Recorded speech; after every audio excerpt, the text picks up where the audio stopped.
बिस्मिल्लाहिर्रहमानिर्रहीम। अभी अभी आपका एक टेस्ट कंप्लीट हुआ जिसका ताल्लुक यूनिट नंबर 1 से था। और वीडियो में जो लोग देख रहे हैं तो इसका क्वेश्चंस पेपर मैंने प्रीवियस सेगमेंट में आपको शो किया, जिसको आपने सॉल्व किया होगा। तो सॉल्यूशंस की तरफ आते हैं। देखिए, पहला एमसीक्यू है, P1 and P2 are two position vectors. ठीक है, ये क्लियर हो गया। Making angle θ1 and θ2 with positive X axis respectively. Find their vector product. Vector product find out करना है। तो वेक्टर प्रोडक्ट तो आपको पता है कि P1 क्रॉस P2 निकालना है, और इसका फॉर्मूला क्या होता है? P1 cross P2,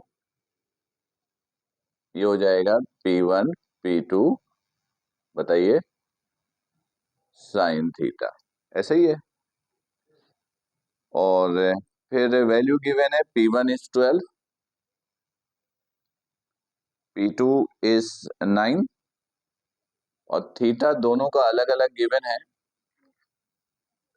30 degree and 90 degree. तो हम इन दोनों का डिफरेंस यूज करेंगे और बड़े एंगल में से छोटे एंगल को हम माइनस कर देंगे। तो 90 में से 30 माइनस किया तो 60 आया, तो ये साइन 60।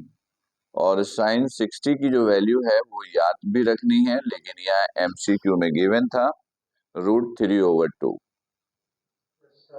तो अगर इसको सॉल्व कर दें तो ये हो गया 6। तो 9 को 6 से मल्टीप्लाई करेंगे तो ये हो गया 54√3। 54√3 का मतलब है कि ऑप्शन से बी जो है वो करेक्ट था। ऑप्शन बी करेक्ट था। नहीं, जहां पे नंबर लिखा है ना 1 2 3 4, उस पे टिक कर दो, तो बाद में काउंटिंग में बहुत आसानी होगी। ठीक है, चलिए, ये पहला समझ में आ गया। नंबर 2 कहता है, evaluate the scalar product of के डॉट आई क्रॉस जे। इसकी वैल्यू चाहिए। तो ये के डॉट बताया था कि टू डिफरेंट यूनिट वेक्टर्स के क्रॉस प्रोडक्ट का रिजल्ट तीसरा यूनिट वेक्टर होता है। तो आई क्रॉस जे हो जाएगा के, फिर प्लस माइनस भी चेक करना है, आई जे के। आई क्रॉस जे का मतलब होता है I to J, this is I to J. Anti clock है तो प्लस प्लस। फिर बताया था डॉट प्रोडक्ट में कि एक जैसे यूनिट वेक्टर्स के डॉट प्रोडक्ट का रिजल्ट 1 होता है। तो करेक्ट आंसर इज 1। तो ये ऑप्शन सी जो है वो इसमें करेक्ट है। ठीक है, समझ में आ गई बात जी। वो जो दो आगे है ना, अगर वो गलत होंगे तो काउंट नहीं होंगे, और अगर वो तो अभी आते हैं ना उधर। ठीक है, ठीक है, वो अभी हम देखते हैं, उस पे आएंगे तो देखते हैं। Number 3, what is the projection of E on F. E का प्रोजेक्शन चाहिए एफ पर। ई का प्रोजेक्शन चाहिए एफ पर। तो यार, जिसका प्रोजेक्शन चाहिए होता है वो बाद में, और जिस पे प्रोजेक्शन चाहिए होता है वो पहले। तो ये हो जाएगा एफ का मैग्नीट्यूड और ई का प्रोजेक्शन, ऐसा ही है। तो ई एफ हो जाएगा F dot E over magnitude F. सही है। तो सबसे पहले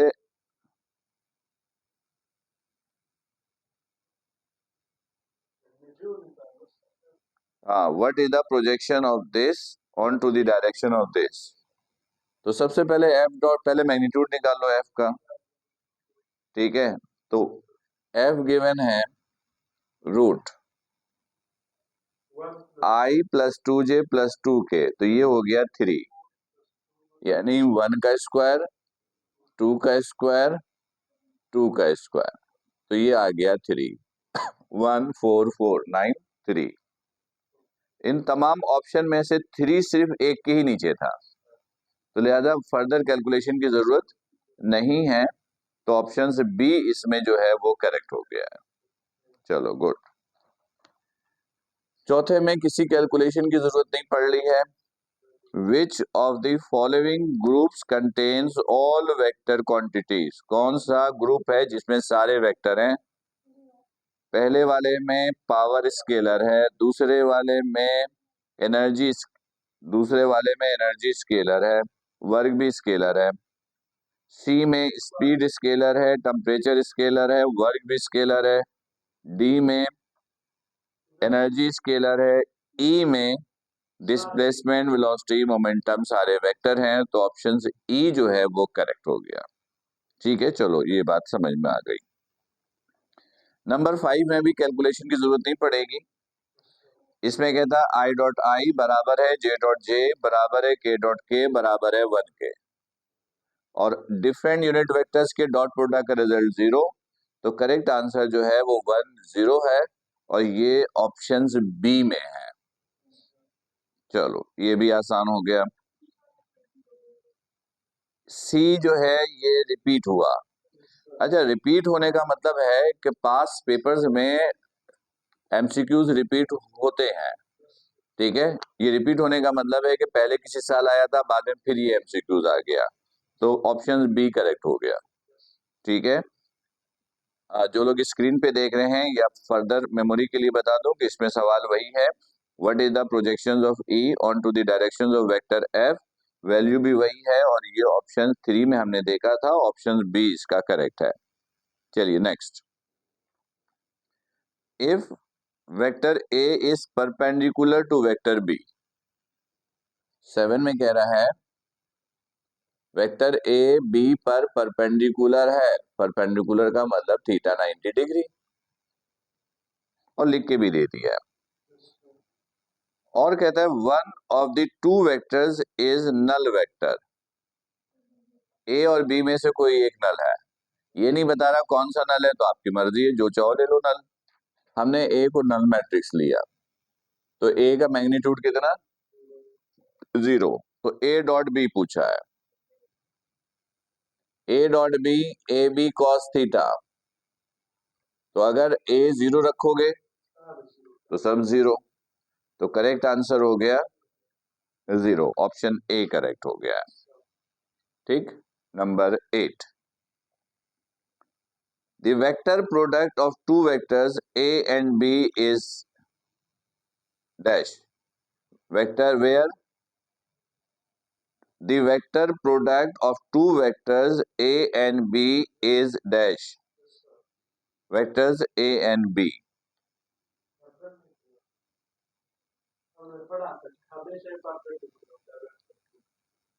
याद है ना, बताया था कि क्रॉस प्रोडक्ट में, यानी वेक्टर प्रोडक्ट का मतलब क्रॉस प्रोडक्ट होता है, क्रॉस प्रोडक्ट में जो भी रिजल्ट आता है वो हमेशा मल्टीप्लाइड वेक्टर्स पे क्या होता है, परपेंडिकुलर, तो परपेंडिकुलर का ऑप्शन है number C, C is correct. ठीक है, नंबर 9, द स्केलर और dot product of vector this, दो वेक्टर्स गिवन है 3i, ये नंबर 9 है, 3i minus 2j plus 4k dot 2i plus 2j, 2i plus 2j minus 3k, इसका dot product चाहिए। तो डॉट प्रोडक्ट कैसे निकलता है, आई की वैल्यू को आई से, जे की वैल्यू को जे से, के की वैल्यू को के से मल्टीप्लाई, तो 3 multiply by 2 6, minus 2 multiply by 2 -4, 4 multiply by -3 -12, तो -4 -12 -16 -10, तो -10 ऑप्शन बी में है, तो ऑप्शन बी करेक्ट हो गया। ठीक, वैसे अभी कौन आगे, सब सही है। नंबर 10, नंबर 10 में कहता है if the vector A B, A दिया हुआ है बी दिया हुआ है 10 में, ए दिया हुआ है 2i प्लस 3j माइनस के, 2i प्लस 3j माइनस के, और बी गिवन है 4i plus 2j, 4i plus 2j minus 2k, ये दो वेक्टर गिवन है। कहता find a vector x parallel to a but has magnitude b, parallel to a, तो याद है जब दो वेक्टर पैरेलल होता है तो उनका यूनिट वेक्टर सेम, तो सबसे पहले वेक्टर ए का यूनिट वेक्टर निकाल लो। ठीक है, अच्छा यूनिट वेक्टर का मैग्नीट्यूड कितना होता है? 1 होता है। यूनिट वेक्टर का मैग्नीट्यूड कितना होता है? 1। फिर उसको हम लोग क्या करेंगे, जो भी रिजल्ट आएगा उसको मल्टीप्लाई कर देंगे, but it's magnitude of B, कह रहा है लेकिन उसका मैग्नीट्यूड बी होना चाहिए, तो हम बी का मैग्नीट्यूड निकालकर उसको मल्टीप्लाई कर देंगे, यानी करेंगे ये मैं बता रहा हूं। सबसे पहले ए का यूनिट वेक्टर, वेक्टर को उसके मैग्नीट्यूड से डिवाइड कर दिया, तो ये हो गया 4, 9, 1, 9 1 10, 4 14, सही है। तो 2i प्लस 3j माइनस के, ये हो गया 14, रूट 14, ऐसा ही है। ए ए 1 का है 1, यूनिट वेक्टर का मैग्नीट्यूड 1 होता है, वेक्टर का मैग्नीट्यूड तो 1 नहीं होता है, तो हम यूनिट वेक्टर ही तो निकाल रहे हैं, वेक्टर को उसी के मैग्नीट्यूड से डिवाइड किया, तो ये आ गया यूनिट वेक्टर ए का।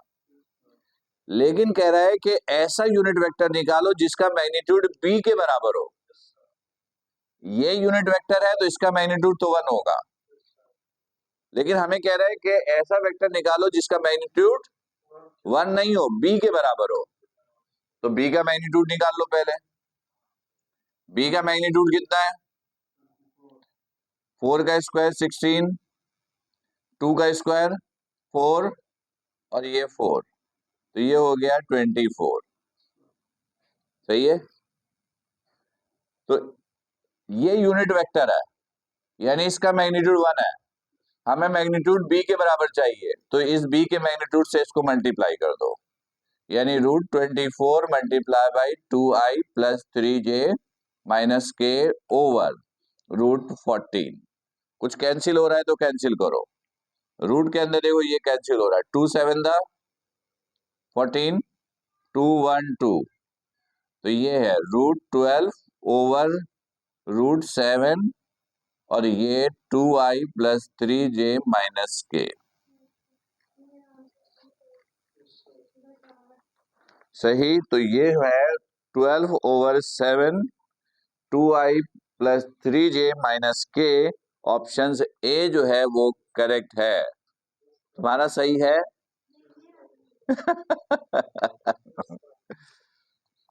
गुड, चलो next 11, if a is equal to 3i plus 6j minus 2k then the unit vector parallel to a, इसमें सिर्फ a का यूनिट वेक्टर निकाल देना है।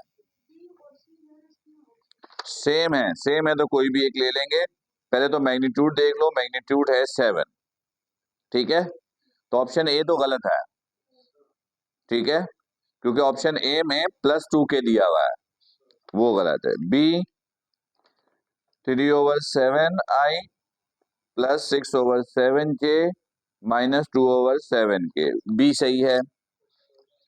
C 3 over 7, 6 over 7 minus 2 over 7, चलो बी और सी में से कोई भी एक टिक किया है तो सही कर दो, ठीक है, गुड। नंबर 12 में कहता है all of following is are scalar quantity except, इन सब में से कौन सा वेक्टर है वो बता दो। Temperature scalar, density scalar, volume scalar, force vector, speed scalar. Force vector D is correct, D is correct, good. Next, ये बिल्कुल ऊपर जैसा आ गया। 13 में कह रहा है R1 and R2 are two position vectors making angle θ1 and θ2 with positive x-axis respectively, then their vector product यानी R1 cross R2 is equal to R1 R2 sine theta. R1 दे रहा है 4, R2 है 3, 4 3 थीटा। 30 और 90 है, difference लिया 60 आ गया। ये 12 साइन 60 √3/2, ये कैंसिल 6√3, तो 6√3 है ऑप्शन बी में, option B correct. Next, the work done in moving an object along a straight line from this to this, इधर से इधर मूव कर रहा है तो इससे निकालेंगे डिस्प्लेसमेंट। यानी नंबर 14 में बॉडी मूव कर रहा है 3, 2, -1 से 2, -1, 2, -1 4, तो इससे डिस्प्लेसमेंट निकाल लो हेड में से टेल को माइनस करके। 2 -3 -i, -1 -2 -3j, 4 -1 5k, ये आर आ गया। सही है, हेड में से टेल को माइनस कर दिया। 2 -3 -1 -1 -2 -3, 4 -1 तो माइनस माइनस प्लस, ये 5 हुआ। और वर्क के लिए F गिवन है 4i -3j, 4i -3j +2k। आपको वर्क डन पूछा है, दोनों का डॉट प्रोडक्ट, और डॉट प्रोडक्ट के लिए क्या करते हैं, i को i से, j को j से और k को k से मल्टीप्लाई करते हैं। 4 मल्टीप्लाई बाय -1 -3 -3 +9, 5 मल्टीप्लाई बाय 2 10 -4 19 15। तो correct option is option D, यानी इसका मतलब मुकाबला भी बराबर हो गया है, डी। ठीक है, number 15, which of following quantity is not a vector, कौन वेक्टर नहीं है। वेलोसिटी वेक्टर, फोर्स वेक्टर,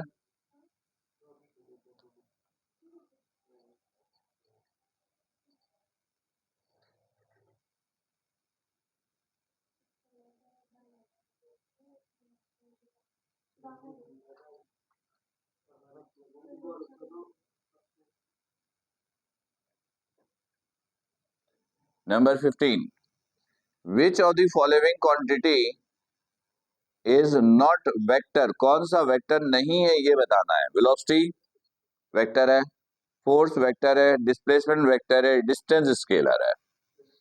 तो ऑप्शन डी जो है वो इसमें करेक्ट हो गया है। ठीक है, अब आते हैं नंबर 16 पर। नंबर 16 के लिए जरा सा बोर्ड पहले अरेंज करते हैं, तो पहले जरा स्क्रीनशॉट इसका ले ले, फिर इसको मिटाते हैं।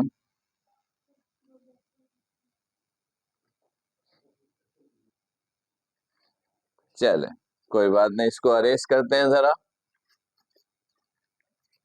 फिर देखते हैं कि 16 में क्या इशू है।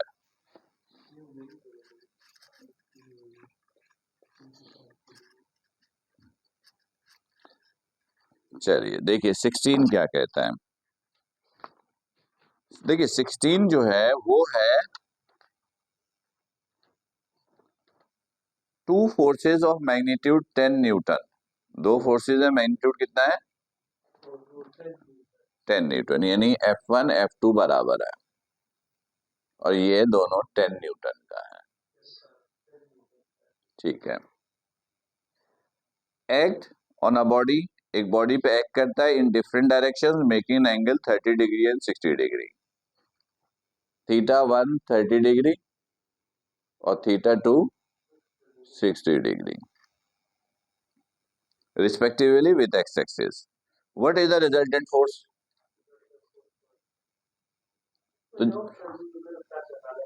चेक कर लेते हैं, ये रिजल्टेंट फोर्स का formula F1 square plus F2 square plus 2 F1 F2 cos theta, यही है, बिल्कुल सही है। 10 का स्क्वायर 100, 2 100 100 cos, अच्छा 10 है तो टोटल 100 हो गया।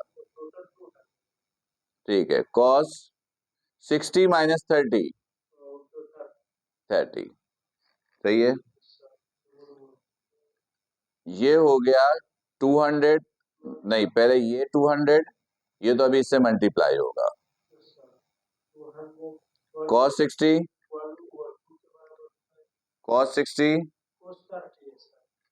30 है तो बिल्कुल ये 1/2 के बराबर होता है।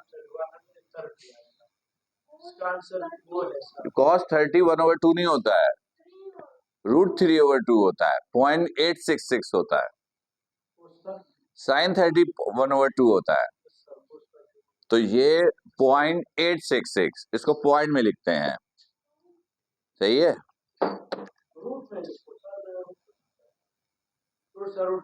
लेकिन फिर कैलकुलेशन नहीं कर सकते तुम रूट में। देख लेते हैं, ये आया, ये 200, ये मल्टीप्लाई किया 0.866 को 200 से, 0 0 0 0 0 0 0 0, 2 6 12 1, 2 6 12 13 1, 2 8 16 16 1 17, 0 0 2 3 7 1, सही है। कितने डिजिट के बाद पॉइंट है 3, 1 2 3, ये आ गया 173.2, सही है। ऐड कर दिया तो कितना हो गया ये 373.2, सही है। अब देखोगे, अगर ये 400 होता, अगर ये 400 होता तो इसका आंसर था 20। ये कैसे निकाला, इधर देखो इसका रूट कैसे निकलता है। 400 को मैंने लिखा 4 × 100, 4 का रूट 2 और 100 का रूट 10, तो 20। अब ये है 373.2, यानी 400 के करीब है। अच्छा 400 से नीचे है, तो अगर एग्जाम में फर्स्ट करो कि ये 4 ऑप्शन है, एक भी ऑप्शन आपको करेक्ट नहीं लग रहा, तो जो करीब तरीन आंसर है उसको आप टिक करते हो। तो 17 तो सही नहीं होगा, हाँ तो 19, देखो 23 गलत है, 29 गलत है, 37 गलत है, क्योंकि 20 से ऊपर हो ही नहीं सकता। 20 से ऊपर नीचे दो हैं, एक 17 और एक 19, तो एक काम करते हैं 19 का स्क्वायर करके देखते हैं, 19 का स्क्वायर करके देखते हैं। 9 9 दा 81, 9 1 दा 98, 19 11 1963, इसी के करीब है। यानी इसका मतलब है कि इसका रूट लेंगे तो 19 पॉइंट समथिंग है, तो 19 पॉइंट समथिंग तो कोई है ही नहीं, तो 19 करेक्ट है। तो अगर 19 किसी ने टिक किया है तो उसको करेक्ट कर दो, ठीक। चलो ये हो गया। अब नंबर 17 क्या कहता है, the scalar product of this, यानी dot product, scalar product dot product को बोलते हैं। आई को आई से, जे को जे से, के को के से, तो 2 मल्टीप्लाई बाई 3 6 6 -1 मल्टीप्लाई बाई 2 -2 और फिर 3 multiply by -1 -3 6 -4 correct answer is 2।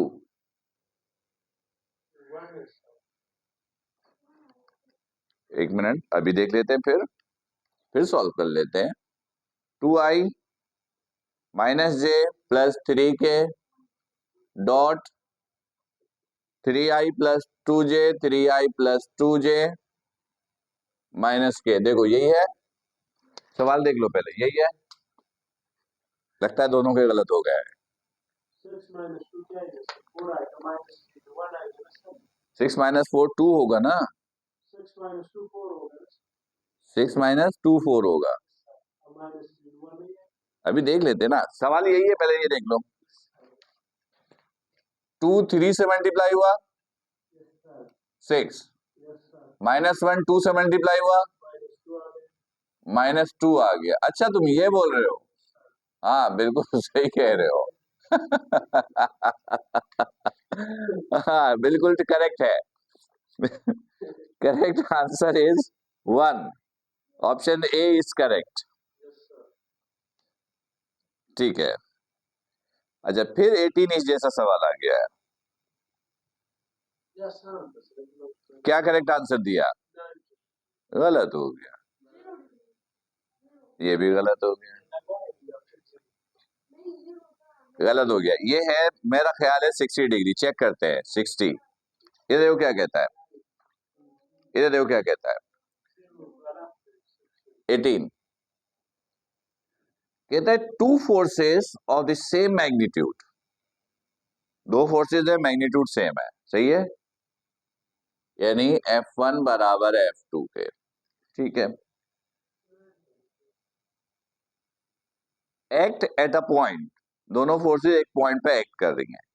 The square of their resultant, उनके रिजल्टेंट का स्क्वायर, इनका रिजल्टेंट F ले लो, तो कह रहा है इसका स्क्वायर, रिजल्टेंट F लिया हमने, रिजल्टेंट का स्क्वायर इज का मतलब बराबर 3 times the product of their magnitude, F1 और F2 के मैग्नीट्यूड के प्रोडक्ट के बराबर, यानी F1 के स्क्वायर। ये कंडीशन कौन वेरीफाई कर रहा है? ये कंडीशन कौन वेरीफाई कर रहा है? सवाल समझ में आया? पहले ये बताओ। रिजल्टेंट का square, square of the resultant is बराबर है 3 times the product of their magnitude, इनके मैग्नीट्यूड के प्रोडक्ट, यानी F1 F2 का प्रोडक्ट। चूंकि दोनों बराबर है तो कोई एक ले दिया F1 का स्क्वायर। अब ये कब होगा? ये ऐसा तब होगा, ये देखना गौर से। F is equal to root F1 square, resultant की बात कर रहा है इसलिए ये इस्तेमाल कर रहे हैं, डॉट या क्रॉस प्रोडक्ट की बात नहीं कर रहा। F1 F2 cos थीटा, इस रूट हटाने के लिए स्क्वायरिंग बोथ साइड, तो ये हो गया F स्क्वायर। यहां पर सबकी जगह F1 लिखो क्योंकि बराबर है F1 F2।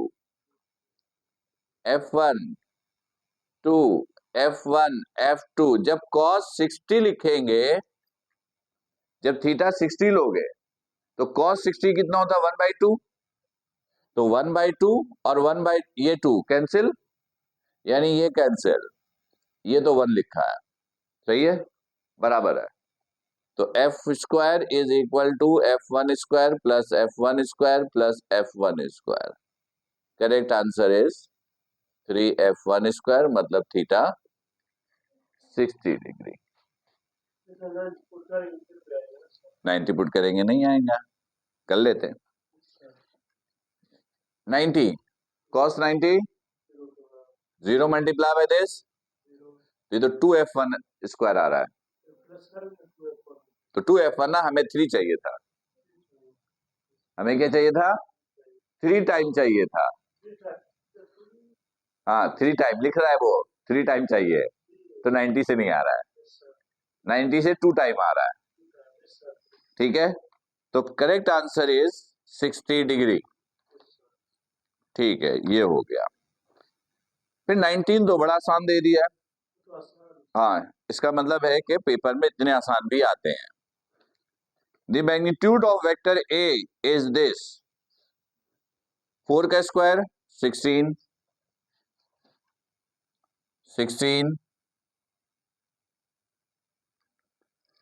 4 का स्क्वायर 16 कहाँ गया ये, हाँ ये 7 का स्क्वायर 49 और -4 का स्क्वायर 16, तो कितना हो गया ये 81, 81 का रूट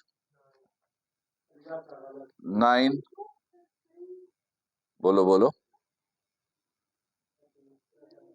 बड़ा आसान सा था,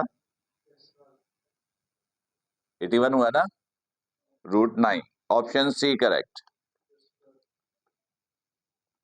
नंबर 20, नंबर 20 में कह रहा child walks 2 metre not,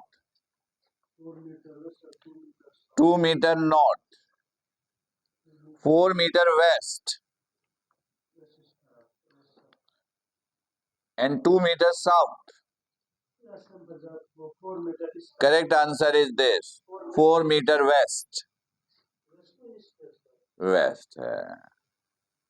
right hand क्या होता है, राइट हैंड क्या होता है, ईस्ट होता है, अभी बताया था। हाँ ईस्ट, तो ऐसे घूम जाओ तो ये किधर है, इधर है, इधर है रिजल्टेंट, जी नहीं, रिजल्टेंट कैसे ड्रॉ करते हैं, पहले के टेल और आखिरी के हेड को ज्वाइन करते हैं और जिधर आखिरी का हेड होता है उधर हेड लगाते हैं, तो ये तो डायरेक्शन ये है वेस्ट, 4 मीटर वेस्ट।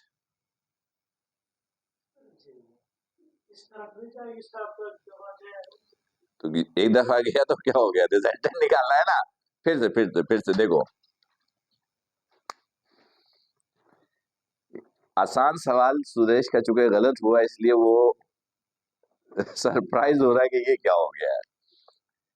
अ चाइल्ड वॉक्स 2 मीटर नॉट, ये देखो अब ये नहीं ड्रॉ कर रहा हूं, ऐसे ये है origin, 2 metre north, 4 metre west, ये 2 मीटर साउथ, ये आ गया। अब रिजल्टेंट ड्रॉ करना है, रिजल्टेंट कैसे ड्रॉ करते हैं, पहले का टेल और आखिरी का हेड ज्वाइन करते हैं, ये ज्वाइन किया, हेड किधर लगाते हैं, जिधर आखिरी वेक्टर का हेड है, यानी टेल टेल से मिला होता है और हेड हेड से मिला होता है, ये रिजल्टेंट है। ये मैग्नीट्यूड तो 4 है, ये समझ में आ गया। अब डायरेक्शन देख लो, राइट हैंड ईस्ट होता है, लेफ्ट हैंड वेस्ट होता है, तो वेस्ट है, तो correct answer is 4 metre west, option B जो है वो करेक्ट है, ऑप्शन बी करेक्ट है, ठीक। चलिए नंबर 21, नंबर 21, ए सही है, तुम भी कह रहे हो ए सही है, चलो पढ़ लेते हैं। One of the two forces is double the other, एक फोर्सेज दूसरे का डबल है, एक फोर्स दूसरे का डबल है, यानी ये कह रहा है ना F1 टू F2, ऐसे ही है, ऐसे ही है, एक दूसरे का डबल है।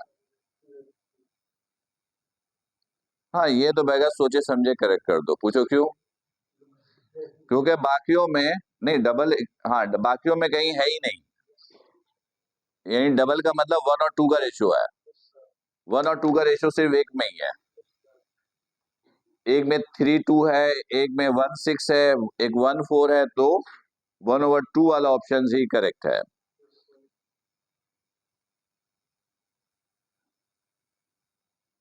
One of the two forces is double the other and their resultant is equal to, check करना पड़ेगा,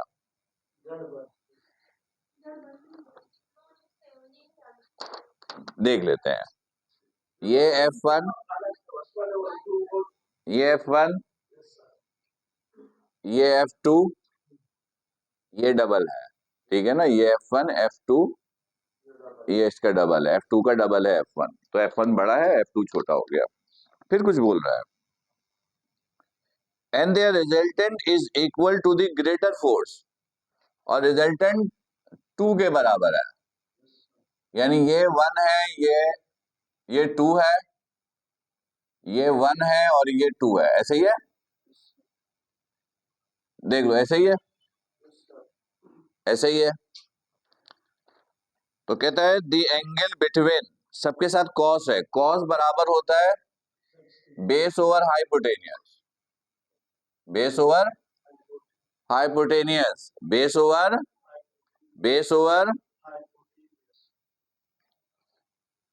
तो 2/2, बेस ओवर हाइपोटेनियस, इससे आया 1, और 1 ऑप्शन में नहीं है। अब सुनो, अब सुनो, उसने तो ये बोला था एक दूसरे का डबल है, ये थोड़ी बोला था कि F1 F2 का डबल है, तो 1 तो ऑप्शन में नहीं है, तो इसका मतलब अब ये चेंज करो, ये 1 ये 2, उसने कहा था एक दूसरे का डबल है, ये नहीं बोला था कौन डबल है, तो 1 वाला ऑप्शन नहीं आया, तो अब ये चेंज कर दिया मैंने। अब बेस ओवर हाइपोटेनियस, तो बेस इज 1/2, तो cos theta is equal to 1/2, theta is equal to cos inverse 1/2। तो ये है इसका लॉजिक, ठीक है। तो ऑप्शन जो है इसका एक करेक्ट है। 22, find the unit vector parallel to B. अच्छा, नीचे इसका मैग्नीट्यूड 14, मैग्नीट्यूड नीचे 14, तो 14 तो नीचे में सब में ही 14 है, सवाई ए के, ठीक है।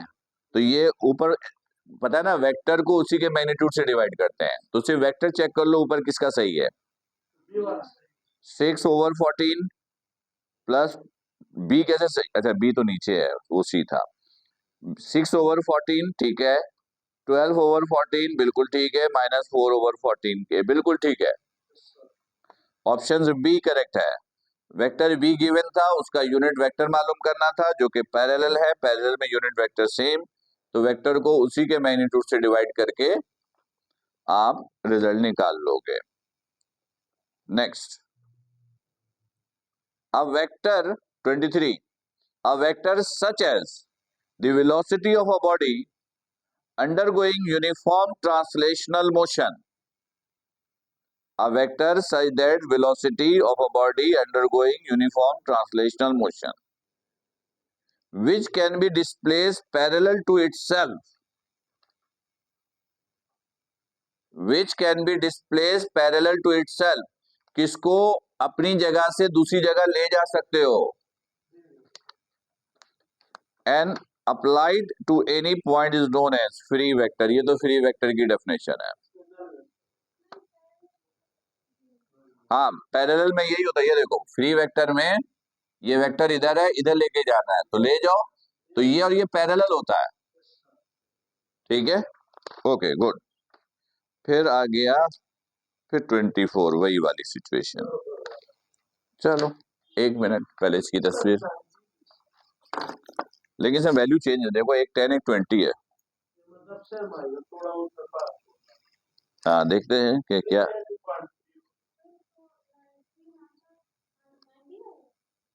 उस पहले वाले का 19 आया था ना, तो सुदेश कह रहा है कि इसका भी 19 होगा, तो देख लेते हैं।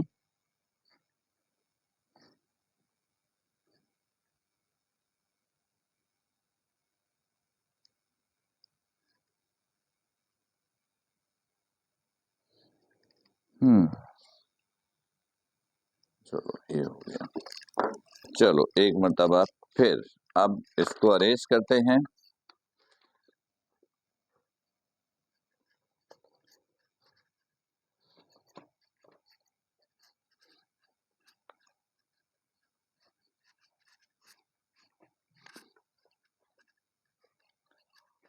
चलिए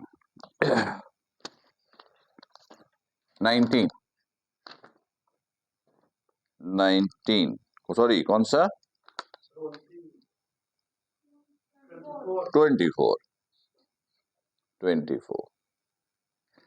24 में कहता है two forces of magnitude 10 Newton and 20 Newton.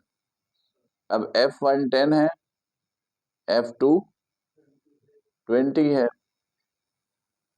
Act on a body in a direction making angle of 30 degree and 60 degree, तो थीटा हो गया 30 डिग्री, डायरेक्ट लिख दिया माइनस करके। रिजल्टेंट पूछा है positive axis, what is the resultant force? F is equal to root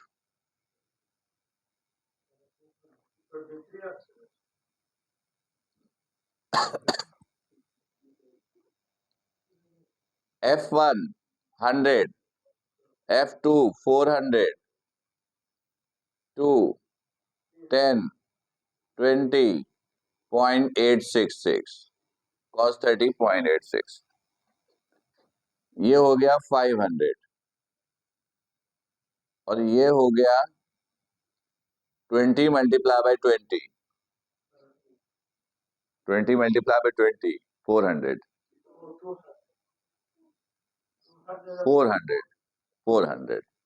ये 200 multiply by 2 400। हाँ बिल्कुल करेक्ट। ये देखो इसको मल्टीप्लाई करेंगे 300 एंड समथिंग होगा, तो 5 और 300 एंड समथिंग तकरीबन 800 एंड समथिंग। 900 होता है तो रूट क्या हो जाता है 30, तो चलो 30 के करीब है।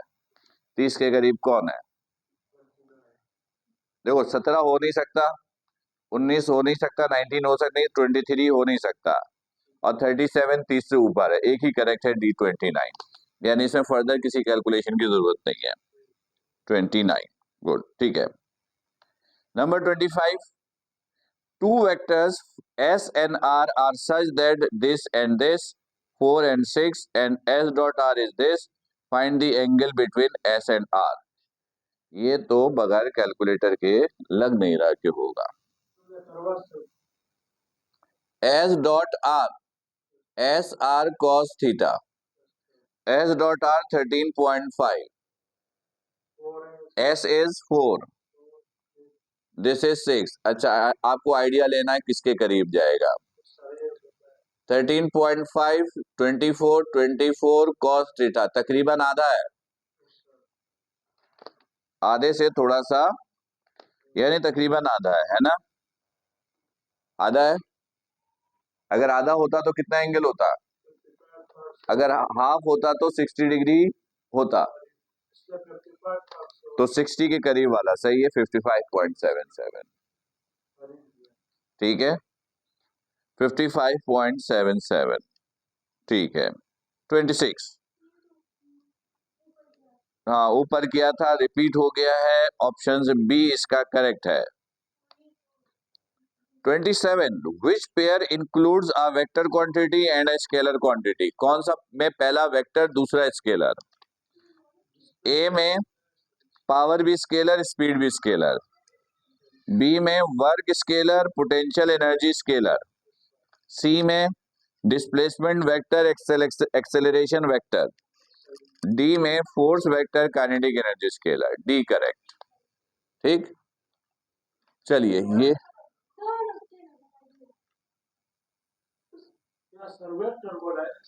ये डी ऑप्शन करेक्ट, पहला वेक्टर दूसरा स्केलर।